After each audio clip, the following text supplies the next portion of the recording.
अस्सलाम वालेकुम नाज़रीन, मैं हूं अरसलान कोकर। प्रोग्राम आप देख रहे हैं आज का सच। नदीम हुसैन साहब अपनी निजी मसरूफियात की वजह से अवेलेबल नहीं हैं। एक दो रोज़ में आपके साथ वापस होंगे, जब तक ये खिदमत मैं अंजाम दूंगा।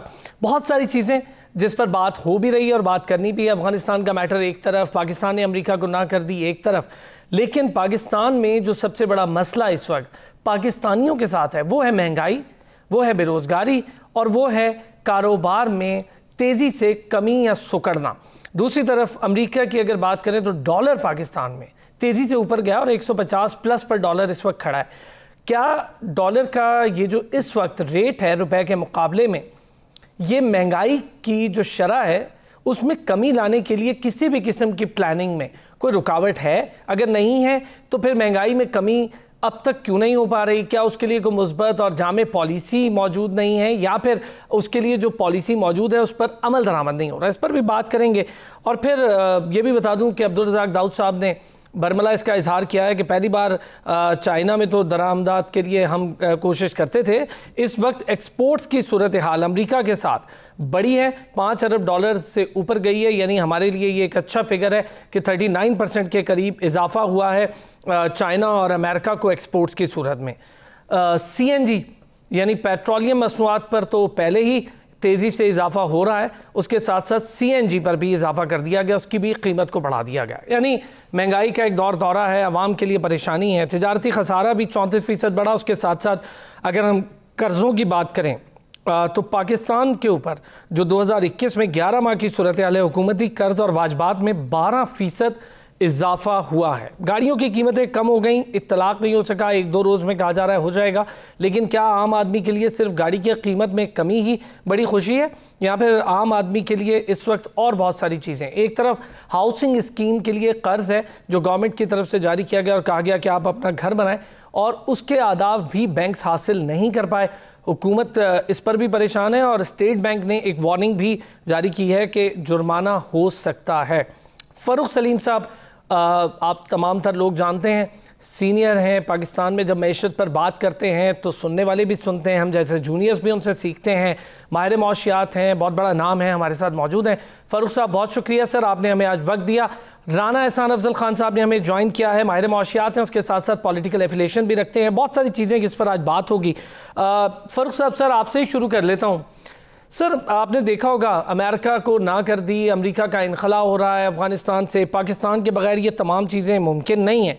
ये ज़रा डिफरेंट क्वेश्चन है सर, लेकिन क्या इससे कोई पाकिस्तान की मईशत पर असर पड़ सकता है? हम इस वक्त रसाई के लिए भरपूर कोशिशें कर रहे हैं मगरबी मंडियों में और अमेरिका में और लातीनी अमेरिका में जाने की कोशिश कर रहे हैं, जहाँ पर पाकिस्तान अपनी प्रोडक्ट के हवाले से आगे बढ़ सके, कोई अपनी एक्सपोर्ट्स बढ़ा सके। तो आप समझते हैं इससे थोड़ा बहुत कोई प्रॉब्लम हो सकती है पाकिस्तान को, या फिर नहीं, हमारे लिए तमाम तर रास्ते खुले हैं?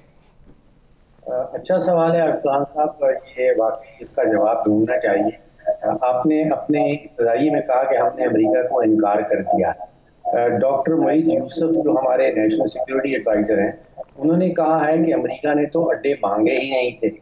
अब अगर मैं कहूं कि मैंने अरसलान साहब से उनके घर जाने से, खाना खाने से इनकार कर दिया है, अरसलान साहब ने तो मुझे इनवाइट ही नहीं किया, तो फिर इस चीज़ का कर देना। देखिए, बयानबाजी और खारजा पॉलिसी इनमें तफरीक करना बड़ा ज़रूरी है, और जितना बड़ा लीडर हो, प्राइम मिनिस्टर हो, उसके वज़रा हों, उनको ये तफरीक ज़रूर करनी होगी कि बयानबाजी करनी है या खारजा पॉलिसी करनी है। आप बयानबाजी डोमेस्टिक इशूज़ के ऊपर तो ज़रूर कर लें, लेकिन खारजा पॉलिसी में हर जुमला जो आप इस्तेमाल करते हैं, उस जुमले में हर लफ्ज़ जो इस्तेमाल करते हैं, उसके कंसिक्वेंसेस होते हैं। तो हमने ये सोचना है कि क्या हम पाकिस्तान का जो मुफाद है उसको तहफ़्फ़ुज़ दे रहे हैं, या फिर हमने प्लेइंग टू द गैलरी करना है कि पाकिस्तानियों के जज्बात से किस तरह खेलना है। आपने जिक्र किया कि रज़ाक दाऊद साहब ने कहा कि 5 अरब डॉलर की एक्सपोर्ट कर दी है हमने अमेरिका को। आप सोचिए कि तकरीबन 20% पूरी टोटल जो पाकिस्तान की एक्सपोर्ट्स हैं, उनकी लगभग 20% जो है वो अमेरिका को हम एक्सपोर्ट कर रहे हैं। जिसका मतलब ये है कि एक तो अमेरिका ऐसा मुल्क है जिसके साथ जो हमारा तजारती ताल्लुक है, उसमें पाकिस्तान का तकरीबन 1.5-2 बिलियन डॉलर का सरप्लस हो जाता है। बड़े चंद मुल्क हैं दुनिया में जिनके साथ पाकिस्तान जब तिजारत करता है तो उसका सरप्लस होता है। चाइना के साथ जब हम तिजारत करते हैं तो हमारा तकरीबन 9-9.5 अरब डॉलर का खसारा होता है, डेफिसिट होता है। तो दोबारा से आपने जो सवाल किया कि मईशत का, खारजा पॉलिसी का, इनका इनका इनका इनका एक गहरा ताल्लुक तो बनता है, लेकिन लीडरान के ऊपर ये फर्ज होता है कि उन्होंने सोच समझ के बात करनी है। उन्होंने पाकिस्तानियों के जज्बात के साथ खेलना चाह रहे हैं या पाकिस्तान के जो असल मुफादात हैं उनका तहफ़्फ़ुज़ करना चाह रहे हैं। अच्छा राना साहब, आप सुन रहे थे कि ये बड़ा इंपॉर्टेंट, मुझे लगता है कि हमारे लिए, हमारी मईशत के लिए बड़ी एक इम्पॉर्टेंट टर्न है, क्योंकि हम पॉलिटिक्स से अलग नहीं कर पाते। पूरी दुनिया में अगर आप देखें तो मुल्कों के अब जो रवाबित हैं, पूरी दुनिया तब्दील हो चुकी है और तमाम तर चीज़ें मईशत के साथ जुड़ी हैं। आप किसी को क्या दे सकते हैं या फिर आप किसी से क्या लेते हैं। और जाहिर है कि हमारी जो आबादी का तनासुब है उसको देखें तो हमारे पड़ोसी मुल्क के मुकाबले में बहुत कम है। पड़ोसी मुल्क में अपनी चीज़ें प्रोडक्ट करना, अपनी चीज़ों को मार्केट करना, ये उनके लिए बड़ा ज़रूरी है दुनिया भर के लिए। और जाहिर है इसी वजह से रवाबित थोड़े डिफरेंट हैं हमारे साथ और हमारे पड़ोसी मुल्क के साथ, जो कि साजिशों में पेश है। भारत की मैं बात कर रहा हूँ। तो सर ये जो मामला है इसको आप कैसे देखते हैं राना साहब? देखें, अभी रिसेंटली चाइना और इंडिया की जो है आपस में जो है वो स्कर्मिशेस हुई और आपने देखा कि बड़ी एक्साइटमेंट जनरेट हो गई थी कि पता नहीं जो चाइना है अब इंडिया को जो है वो लेसन सिखाएगा। लेकिन आपने देखा कि कुछ ही अरसे के अंदर जो है वो सारा मामला जो है वो बिल्कुल झाग की तरह बैठ गया। मैं उसकी सबसे बड़ी वजह यही समझता हूं कि दोनों जो ममालिक हैं उनकी आपस में ट्रेड जो है उसने जो है वो ट्रम्प किया किसी और मामले को, और यही जो है वो डिक्टेट करती है आज की जो फॉरेन पॉलिसी है और मुल्कों के दरमियान में जो रिलेशनशिप है। तो ट्रेड जो है, जिस मुल्क की ट्रेड किसी मुल्क से ज्यादा है तो वहां जो है वो रिलेशनशिप बेहतर होंगे। मिसाल के तौर पे अगर इंडिया और सऊदी अरेबिया की ट्रेड ज्यादा है तो इंडिया जो सऊदी अरेबिया है वो कोई बहुत पेश नहीं होगा पाकिस्तान के इंडिया के साथ मसाइल के ऊपर। तो जो इंडिया पाकिस्तान की ट्रेड है, मैं समझता हूं कि हुकूमत ने बड़ी जो है वो एक शॉर्ट टर्म पॉलिसी के तहत जो है उसको बंद कर दिया। और फिर आपने देखा कि किस तरीके से जो वजीर खजाना थे कुछ अरसे के लिए उन्होंने अनाउंस भी किया कि हम इसको ओपन करने जा रहे हैं और ये हम खोलने जा रहे हैं। और फिर ये जब ऐसे फैसले आप ले लेते हैं, फिर आप, क्योंकि पॉलिटिक्स जो है हमारी जो डोमेस्टिक पॉलिटिक्स है उसका इतना ज्यादा प्रेशर होता है और जो आपने खुद नैरेटिव्स जो बिल्ड किए होते हैं, बेशक वो ठीक हो या ना हो, लेकिन फिर उनके ऊपर रिवर्स जाना बड़ा मुश्किल हो जाता है। तो मैं तो समझता हूं कि ट्रेड होनी चाहिए, क्योंकि जो ट्रेड है वो एक चीज आप अलहदा कर दें और जो बाकी मामलात हैं वो अलहदा चलने चाहिए। लेकिन अब हुकूमत ने एक फैसला कर लिया और अब उस फैसले से रिवर्स करना जो है वो हुकूमत के लिए बड़ा मुश्किल है। नेबर्स के साथ आप जितनी ट्रेड बढ़ाएंगे, जितना आप जो है वो अपनी ट्रेड के अंदर इजाफा करेंगे, उसके अंदर आपको एडवांटेज है कि आपकी ट्रांसपोर्ट कॉस्ट कम है, आपको जो कंपैरेटिव एडवांटेज उनको है वहां वो गेन करते हैं, जहां आपको है वहां आप गेन करते हैं। तो ये सिनारियो है। अच्छा फरूख साहब, सर जहां पर हम अपनी ट्रेड की बात करते हैं वहीं पर दूसरे एंड पर तिजारती खसारा, जिसके अदाद शुमार आपके भी सामने आए होंगे यकीनी तौर पर। सर जो 2020-21 के दौरान तिजारती खसारा है वो 31.05 अरब डॉलर रिकॉर्ड हुआ है और फिर माली साल 2019 और 20 का तिजारती खसारा 23 अरब डॉलर रिकॉर्ड किया गया था। जो इम्पोर्ट्स हैं वो अब ज़ाहिर है बढ़ेंगी, हम कोविड से बाहर आ गए हैं तो उसकी वजह से कुछ 34% का इजाफी जो रिकॉर्ड हुआ है ये तिजारती खसारा। सर इम्पोर्ट्स आप ज़ाहिर है रोक नहीं सकते मुख्तलिफ हवालों से। अगर हम देखें तो हमने यहाँ पे SMEs के लिए कुछ नहीं ऐसा किया कि हम पाकिस्तान के अंदर रॉ मटेरियल खुद ही तैयार करें और बड़ी इंडस्ट्रीज़ को दे दें और वो एक बड़ी प्रोडक्ट तैयार करें। तो सर क्यों इस तरफ नहीं सोचा गया, जबकि इसकी बात तो बहुत ज़्यादा की गई थी गवर्नमेंट की तरफ से? ये अरसलान साहब, अभी आपने एक जुमला इस्तेमाल किया कि क्या हम देते हैं दुनिया को और क्या हम किस मुल्क से लेते हैं। ये मुझे बड़ा पसंद आया जुमला, ये बड़ा ठोस जुमला है। ये इसका एनालिसिस करना बड़ा ज़रूरी कि हम किससे क्या लेते हैं, किसी को क्या देते हैं और हम पाकिस्तान की इस देन और लेन में पाकिस्तान की जो है वो किस तरह तरक्की सोच सकते हैं। देखिए, हम हमेशा एक तो FATF की एक वो ग्रे लिस्ट का जिक्र करते हैं। कुछ और लिस्टों में भी पाकिस्तान का नाम जो है वो पिछले कुछ महीनों में, सालों में वो आना शुरू हो रहा है। FATF की ग्रे लिस्ट हमारे सामने है। इसी तरह यूरोपियन यूनियन की एक एविएशन की लिस्ट बनती है, उसमें भी हम ब्लैक लिस्टेड हैं। इसी तरह यूरोपियन यूनियन की पार्लियामेंट की एक लिस्ट है, उसमें भी हम ब्लैक लिस्टेड हैं। यूनाइटेड किंगडम की, बरतानिया की एक लिस्ट है कोविड के हवाले से, उसमें हम रेड लिस्टेड हैं। इसी तरह भी रिसेंटली एक अमेरिका का जो कानून है चाइल्ड सोल्जर प्रिवेंशन जी हाँ, एक्ट, बिल्कुल, उसमें भी अभी पाकिस्तान को डाला गया कुछ ही दिनों पहले, उसमें भी हम ब्लैक लिस्टेड हैं। सर कहीं ना कहीं से पकड़ने की कोशिश तो करेगा ना, अब जाहिर है उसको ना कर दी है। वो FATF की तलवार भी एक तेज धार है। आपने सारा कुछ करके देख लिया, 26 के 26 निकात पर आखिर में काम कर लिया, तो एक पर उन्होंने कह दिया, फिर उन्होंने कोई 23-24 शर्तें आपके आगे रख देते हैं। आप दुरुस्त कह रहे हैं सर। मैं यही आपसे, चले इस पर आपने बात की तो मैं आपका थोड़ा सा मौक़िफ़ इस पर भी ले लूँ। हम जब सर किसी को कुछ चीज़ प्रोडक्ट दे रहे होते हैं, जैसे चाइना के साथ 313 प्रोडक्ट्स की बात हुई थी, हमें एक अच्छा मौका था कि हम ड्यूटी फ्री ट्रेड कर लेते, लेकिन हम 313 प्रोडक्ट बनाएंगे तो देंगे ना सर दुनिया को, और फिर हम किस रेट पर देंगे? हमारी जो हम कॉस्ट इफेक्टिवनेस की बात करते हैं, हम वहाँ भी फंस जाते हैं कि हमारे पास कौन सी ऐसी चीज़ें हैं जो सरप्लस हैं, जो हम खुद पाकिस्तान में इस्तेमाल करने के अलावा ज़्यादा बनाएं, दुनिया को बेच दें, और साथ ही साथ ये कि क्या कॉस्ट फैक्टर क्या है। अब यहाँ पे मुझे महसूस ऐसा होता है कि हमारा जो प्राइवेट सेक्टर है वो तो बड़ा कंपैरेटिव है। अगर इनपुट कॉस्ट जो है, जो बिजली की कॉस्ट है, जो गैस की कॉस्ट है, जो पेट्रोल डीजल की कॉस्ट है, और जो टैक्सेस का बोझ है जो इस खित्ते में एग्जिस्ट करता है, अगर वही तकरीबन लेवल प्लेइंग फील्ड पाकिस्तान के प्राइवेट सेक्टर को दिया जाए तो मैं ये समझता हूँ कि पाकिस्तान का प्राइवेट सेक्टर जो है वो इस खित्ते के किसी भी प्राइवेट सेक्टर से कम्पीट कर सकता है। प्रॉब्लम्स हैं हमारे पब्लिक सेक्टर के अंदर, क्योंकि बिजली का सारा शोबा जो है वो पब्लिक सेक्टर के अंदर है। हमारे यहाँ तकरीबन 40 से 50% बिजली जो है, इंडस्ट्रियल बिजली भी ज्यादा महंगी है इंडिया के मुकाबले में, बांग्लादेश के मुकाबले में, चीन के मुकाबले में।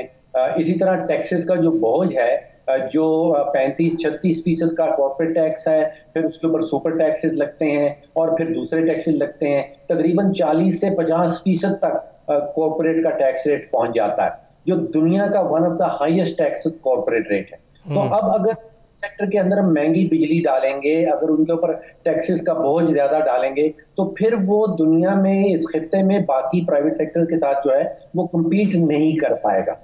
तो हमारे यहाँ प्रॉब्लम्स जो हैं, जो बर्डन है स्टेट के ऊपर, जो बोझ है रियासत के ऊपर, वो रियली प्राइवेट सेक्टर का बोझ है। वो मैं प्राइवेट सेक्टर, पब्लिक सेक्टर का बोझ है, प्राइवेट सेक्टर का ऐसा बोझ नहीं है। एक छोटा सा ब्रेक लेता हूँ, ब्रेक से वापस आता हूँ तो इसी पर बात करते हैं कि जब हम कंपटीशन में जाते हैं पूरी दुनिया में और हम अपनी प्रोडक्ट देना चाहते हैं, तो हम अगर फ़र्ज़ करें गुड प्रोडक्ट $1 की एक प्रोडक्ट दे रहे होंगे, तो दूसरी जगह चाइना मौजूद है और आप तमाम तर लोग इससे बाखूबी अब तो आगाह हैं, पूरी दुनिया एक ग्लोबल विलेज बन चुकी है, टिप पर है कि $1 में वो 4 या 5 प्रोडक्ट्स सेम उसी तरह की दे रहे होते हैं जो दूसरे ममालिक दे रहे होते हैं। तो इससे लड़ने के लिए ये एक बड़ी थिंकफुल मसला है हमारे लिए कि हम इससे लड़ने के लिए क्या कर रहे हैं। हम दुनिया को अगर फ़र्ज़ करें एग्रीकल्चर पर ही लगा देते हैं कि हम आम दे सकते हैं, हम आपको केला दे सकते हैं, हम आपको गंदम दे सकते हैं, हम आपको कॉटन दे सकते हैं, और बहुत सारी चीज़ें हैं पाकिस्तान में जो बड़ी ज़रखेज़ हैं, जो दी जा सकती हैं, लेकिन उस पर अगर वर्कआउट नहीं किया गया तो क्यों नहीं किया गया, उसकी पॉलिसी क्यों नहीं बनाई? वापस आते हैं ब्रेक से तो इन चीज़ों पर बात करते हैं।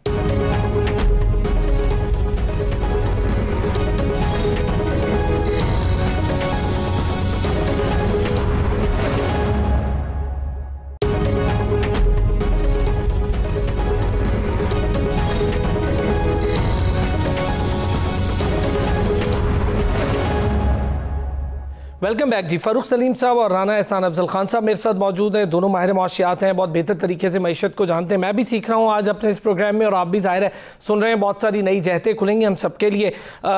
राना साहब, आपने सुना ब्रेक पर जाने से पहले फ़ारूक साहब ने बड़ा ज़बरदस्त तरीके से पूरी मतलब एक डिटेल दे दी उन्होंने कि जब हम कॉस्ट इफ़ेक्टिवनेस पर नहीं जाते, फिर हम ये देखें कि हम दुनिया को क्या दे रहे हैं और दुनिया हमसे क्या लेना चाहती है। ज़ाहिर है हमारी को मजबूरी बनाएं किसी को, तो आप अपने लोहा भी मनवा सकते हैं, अपना नाम भी। अब वो टाइम चला गया कि आप दुनिया के साथ सिफारती ताल्लुकात को खाली सिफारती सतह पर रखें। अब तो आपको मईशत के साथ जोड़ना पड़ता है, और अब तो एक नई स्पोर्ट्स डिप्लोमेसी आ गई है। जैसा कि रशिया में वर्ल्ड कप हुआ हुआ तो आपने देखा कि पूरी दुनिया किस तरह से फिर रशिया ने पूरी दुनिया के साथ अपने ताल्लुकात को इस्तवार किया, और सऊदी अरब जैसे मुल्क के साथ भी ज़ाहिर है उन्होंने उनको भी दावत दी। ये बड़ी एक इंपॉर्टेंट चीज़ें, हम इस तरफ सोचना अक्सर कब शुरू करेंगे? देखिए, अभी तो हमारे बड़े बेसिक मसाइल हैं कि हम सॉफ्ट डिप्लोमेसी की तरफ जाएं। जिस तरह इंडिया ने कोरोना की वैक्सीन प्रोड्यूस की और दुनिया भर में डिस्ट्रीब्यूट की, या उस लेवल के ऊपर हम खेलें। अभी तो हम लोग अपनी जो है एक्सपोर्ट्स को ही बढ़ाने की कोशिश कर रहे हैं, पिछले 10 सालों से जो नहीं बढ़ पाई, और अभी भी 2018 की बनिस्बत में कंपैरिजन में सिर्फ जो है वो 2% बढ़ी है। तो असल इशू तो देखें, एक्सपोर्ट के अंदर अगर हम बात करें तो अगर यहाँ कोई टेक्सटाइल मिल जो पाकिस्तान में लगी हुई है, उसका कंपटीशन जो है वो इंडिया की मिल के साथ है, उसका कंपटीशन चाइना की मिल के साथ है, उसका कंपटीशन बांग्लादेश में जो मिल लगी है उसके साथ है। और कंपटीशन किस चीज पे है? कंपटीशन टेक्नोलॉजी पे है कि यहाँ क्या लेटेस्ट टेक्नोलॉजी लगी है या वहां लगी है। कंपटीशन जो है वो उसकी कॉस्ट ऑफ प्रोडक्शन का है और क्वालिटी का है। तो जब तक ये चीजें तीनों चीजों में या ओवरऑल इन तीनों चीजों के सम के अंदर आपको कोई एडवांटेज नहीं होगा, तो आप इतने कंपेटिटिव एनवायरनमेंट में आप उस चीज की एक्सपोर्ट नहीं कर सकेंगे। तो अगर आपने किसी भी शोबे को जो है वो उसको बूस्ट करना है, तो आपको इन सारी एंगल से देखना पड़ेगा। मिसाल के तौर पे आपने चाहा कि पाकिस्तान में जो है वो सोलर पैनल्स जो हैं वो लगें, तो आपने 6% के ऊपर जो है उसकी फाइनेंसिंग अलाउ कर दी, और बिजली आपने जो है वो 30 से 40% पिछले 2-3 सालों में बढ़ा दी।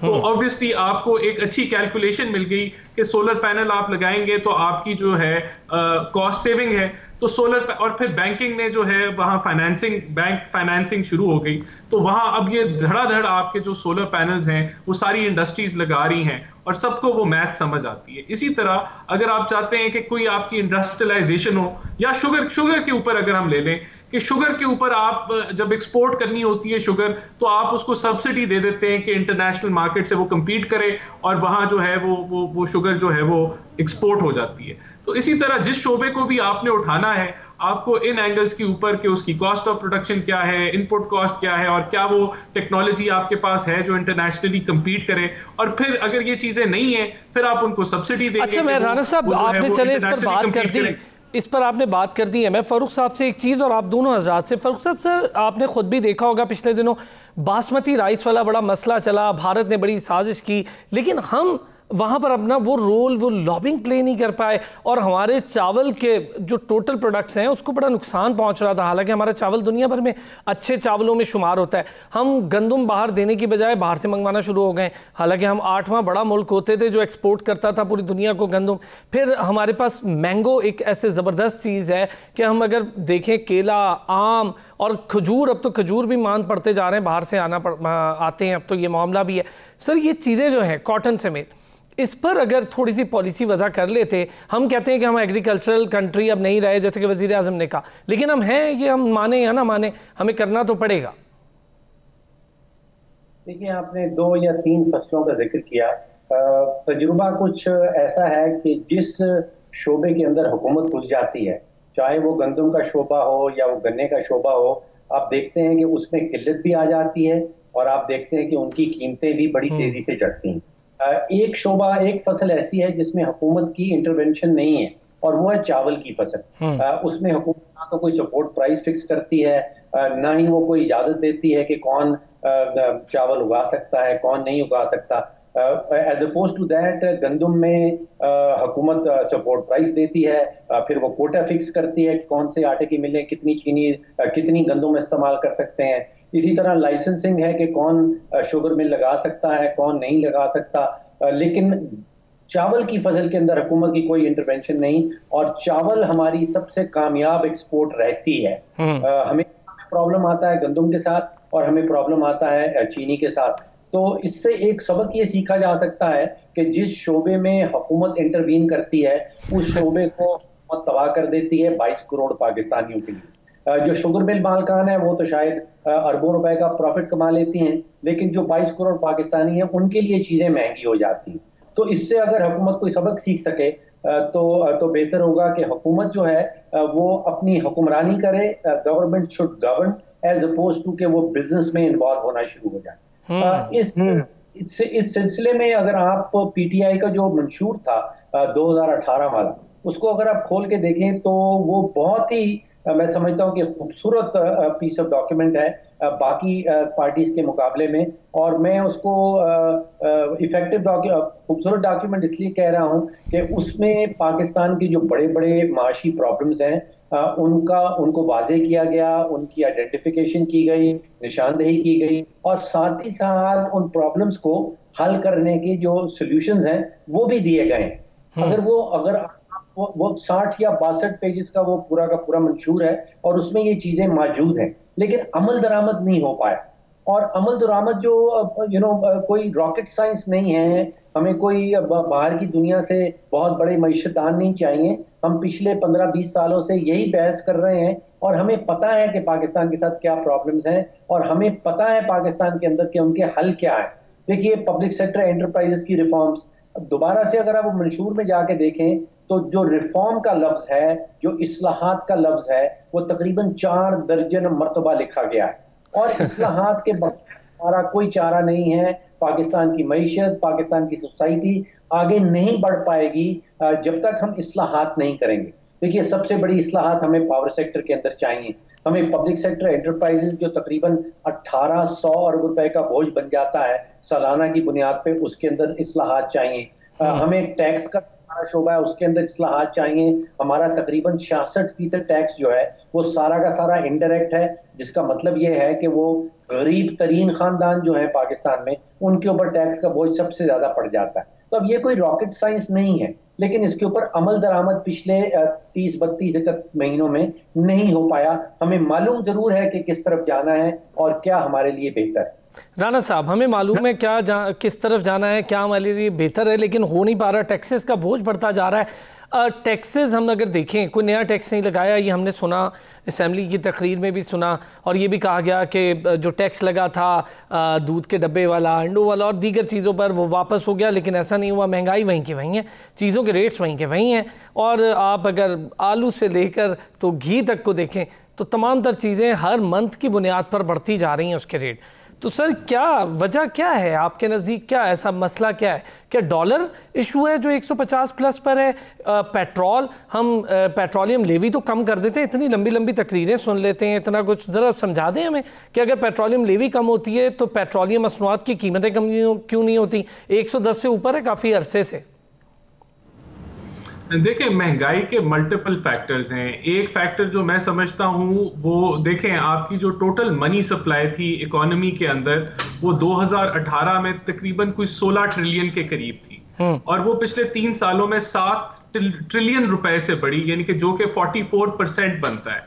जबकि आपकी जो मीशत है वो ऑन एवरेज पिछले 3 सालों में 1.8% से ग्रो की। तो आपकी मनी सप्लाई 44% ग्रो की और आपकी जो जीडीपी ग्रोथ है वो कह लें कि 5.4% से ग्रो की। तो जब आप इतनी जल्दी मनी सप्लाई आप इंक्रीज करते हैं तो ये भी एक कॉज ऑफ इन्फ्लेशन बनती है कि आपकी ग्रोथ उस लिहाज से बढ़ नहीं रही और पैसा आप छापी जा रहे हैं। तो एक तो ये वजह है। दूसरा, डेफिनेटली डॉलर जिस तरीके से तब बढ़ा पहले साल के अंदर, वो एक मेजर वजह थी, लेकिन अब उसको गुजरे हुए तो 3 साल हो गए हैं, अब तक चीजें स्टेबलाइज हो जानी चाहिए थी। सर, डॉलर वहीं का वहीं है, 3 साल तो हो गए हैं, लेकिन डॉलर वहीं का वहीं है, वही रेट है। लेकिन जी, वही मैं कह रहा हूं कि महंगाई फिर भी बढ़ रही, क्योंकि देखें, एक तो इंटरनेशनली भी जो कमोडिटी प्राइसेस हैं वो बढ़ रही हैं, एक वो फैक्टर भी है। फिर आपका जो सप्लाई साइड जो डिसरप्ट हुई है कोविड की वजह से, वो एक फैक्टर रहा है। फिर हुकूमत की मिसमैनेजमेंट रही है वीट के ऊपर, शुगर के ऊपर, जिसकी वजह से जो खाने पीने की अशिया हैं वो बढ़ गई हैं। फिर पेट्रोल प्राइसेस का भी इसमें कुछ रोल है कि आपकी क्रूड ऑयल प्राइसेस जो हैं वो कोरोना के अंदर तकरीबन पिछले साल $40 फी बैरल पे रही हैं, अभी इस वक्त वो 76-77 पे हैं। तो वो आपकी जो एक इंपोर्ट का भी मेजर हिस्सा है, और जब पेट्रोल बढ़ता है तो वो सब चीजें उससे इम्पैक्ट होती हैं। तो बहुत सारी वजह हैं जो जिसकी वजह से महंगाई जो है वो बढ़ी है, और उसमें हुकूमत की पॉलिसीज जो हैं वो ऑब्वियसली उनका रोल है। ठीक है फरूख साहब, सर क्या आप खुद ये देखते हैं कि अब जहां पर हम पहुंच चुके हैं जिस नहज पे, महंगाई से सर इससे कता नज़र के अदादो शुमार इसके 10.8 हों, 15.9 हों, लोगों के लिए ये कोई बड़ा फिगर गेम है, उन्हें नहीं समझ आती। लेकिन उनके लिए ये समझ आने वाली बात है कि जो मुर्गी का गोश्त है वो 300 रुपये से ऊपर भी मिल रहा है आज भी, दाल जो है वो 150 रुपये से ऊपर है फ़ी किलो, अंडे जो हैं वो अगर आपने 1 दर्जन लेने हैं तो वो भी आपको 150 से ऊपर मिल रहे हैं। लोगों के लिए ये मसला है। तो सर क्या कंट्रोल हो पाएगा महंगाई का? एक तरफ डॉलर, दूसरी तरफ पेट्रोलियम मसनूआत, तीसरी तरफ जो हम कपड़े भी ख़रीद रहे हों तो वो भी अब इतने महंगे बन रहे हैं, जो कि गैस और पेट्रोलियम मसनूआत की हमने बात की थी, तो बिजली इतनी महंगी हो गई, हम फर्नेस ऑयल भी बाहर से मंगवा रहे होते हैं। सर क्या कंट्रोल हो पाएगी आपकी नज़र में महंगाई अब इन अगले 2 सालों में, या अगले आने वाले बजट तक कुछ बेहतरी देखते हैं? देखिए, मामला कुछ ऐसा है कि महंगाई जो कहा जाता है कि हमें जो पढ़ाया जाता है कि दो वजूहात की नतीजे में महंगाई आती है। एक कहलाता है डिमांड पुल, यानी कि आपके शहर में, आपके गांव में अगर 100 दर्जन केला आता है लेकिन डिमांड जो है वो 120 दर्जन केलों की है, तो नेचुरली जो प्राइस है वो बढ़ जाएगी। ऐसा जो फिनोमेना है वो पाकिस्तान में नहीं है। यहाँ पे बेसिकली कॉस्ट पुश इन्फ्लेशन सामने आ रही है, यानी कि महंगाई की वजह ये है कि हर चीज की जो इनपुट कॉस्ट है वो बढ़ रही है। अब बहुत सारी जो इनपुट कॉस्ट हैं वो तो हुकूमत खुद रेगुलेट करती है। बिजली का जैसे पहले जिक्र किया गया कि बिजली की कीमत भी हुकूमत खुद से डिटरमिन करती है। इसी तरह पेट्रोल डीजल की कीमत जो है हुकूमत डिटरमिन करती है। इसी तरह गैस की इनपुट, फिर टैक्सेस का बोझ भी हुकूमत डिटरमिन करती है। तो बहुत सारी इनपुट्स जो हैं वो इतनी तेजी से बढ़ी हैं कि नतीजे में जो है वो महंगाई आपको नजर आ रही है। अब आपने देखिए, एक मैशत होती है मैशतदानों की, एक मैशत है सियासतदानों की। सियासतदान हमने देखा कि अपने पसंदीदा इशारे जो हैं, अपोजिशन वाले अपने पसंदीदा इशारे ला के सामने रख देते हैं, और हुकूमत वाले जो हैं वो अपने पसंदीदा इशारे ला के सामने रख देते हैं। मेरा हमेशा से मौक़िफ़ ये रहा है कि आम आदमी को मईशत सिखाने की, पढ़ाने की कतई ज़रूरत नहीं होती। उसको पता है कि उसकी मईशत अच्छी जा रही है या बुरी जा रही है। कोई मईशतदान नहीं चाहिए आम पाकिस्तानी को जो बाजार से जाके आटा खरीदता है, बाजार से जाके चीनी खरीदता है, महीने के आखिर में अपना बिजली का बिल देता है, उसको बताने की नहीं है कि भैया तुम्हारी मईशत तो बड़ी जबरदस्त हो गई, या उसको ये बताया जाए कि यार तुम्हारी मईशत का तो हो रहा है बेड़ा फर्क। वो खुद से ये जानता है। अब हुआ ये है, जमीनी हकीकत ये है कि पिछले तकरीबन 32-33 महीनों में जो आटे की कीमत है वो तकरीबन 100% बढ़ गई है। जो 35-40 रुपए किलो बिकता था, अब वो 75-80 रुपए पे पहुंच गया है। आपको पाकिस्तान की 70 साल माशी तारीख में 3 साल का कोई ऐसा दौरानिया नहीं मिलेगा जिसमें आटे की कीमत 100% बढ़ गई हो। इसी तरह चीनी की कीमत 100% बढ़ गई है। इसी तरह बिजली का बिल अगर आप अपने स्टूडियो का निकाल के देखें, अपने घर का निकाल के देखें, आज से तकरीबन 3 साल पहले 10 या 11 रुपए का एक यूनिट आया करता था, अब वो पहुंच गया है 23, 24, 25 रुपए का यूनिट, और आप कराची तो इससे भी ज्यादा। तो सर एक लास्ट क्वेश्चन, आप एक लास्ट क्वेश्चन, मैं राना साहब से भी इस पर बात कर लेता हूँ, आपका भी शॉर्ट सा सर जवाब चाहिए, वक्त की कमी। ये बताएं सर, LSM सेक्टर में बेहतरी, लेकिन चंद हम सेक्टर्स देख रहे हैं या चंद कमोडिटीज़ हैं जिसमें बेहतरी है, तो क्या ये सस्टेनेबल है? आगे भी इसी को ले जाया जाएगा जैसे टेक्सटाइल सेक्टर है? जी राना साहब। जी देखिए, जब तक आपकी जो आपकी जो मिडिल क्लास है, जो आपकी मेजॉरिटी पॉपुलेशन है, जब तक वो हेल्दी नहीं होगी और वो कंज्यूमर एक्टिविटी को ड्राइव नहीं करेगी, अगर वो अपनी बेसिक नेसेसिटीज में ही फंसी रहेगी, तो ये फिर सस्टेनेबल नहीं रहेगा। और जो मैं समझता हूं कि अभी जो मेरा नहीं ख्याल, लोगों के पास एक्सेस पैसा है, लोगों के पास एक्सेस पैसा है कि वो गाड़ियां खरीदे, या लोगों के पास एक्सेस पैसा है कि वो बहुत महंगे कपड़े खरीदे, तो ये फिर ये सस्टेनेबल नहीं रहती चीज। यानी हम किसी एक सेक्टर पे रिलाय करना छोड़ दें कि ये सेक्टर हमारे लिए एक्सपोर्ट्स का जिम्मेदार है और यही सेक्टर पाकिस्तान के लिए एक्सपोर्ट्स कमा कर लाएगा, तो पाकिस्तान का ज़रिए मुबादला भी बेहतर होगा। बहुत बहुत शुक्रिया फ़ारूक सलीम साहब आपका। माहिर मौशियात हैं, बहुत सीनियर आदमी हैं पूरी पाकिस्तान भर में, और पाकिस्तान से बाहर लोग उन्हें सुनना चाहते हैं, उन्हें देखना चाहते हैं। आज हमारे साथ मौजूद थे। राना एहसान अफजल खान साहब माहिर मौशियात हमारे साथ मौजूद थे। बहुत शुक्रिया नाज़रीन आपका भी। कल होगी फिर आपसे मुलाकात, अपना ख्याल रखिएगा।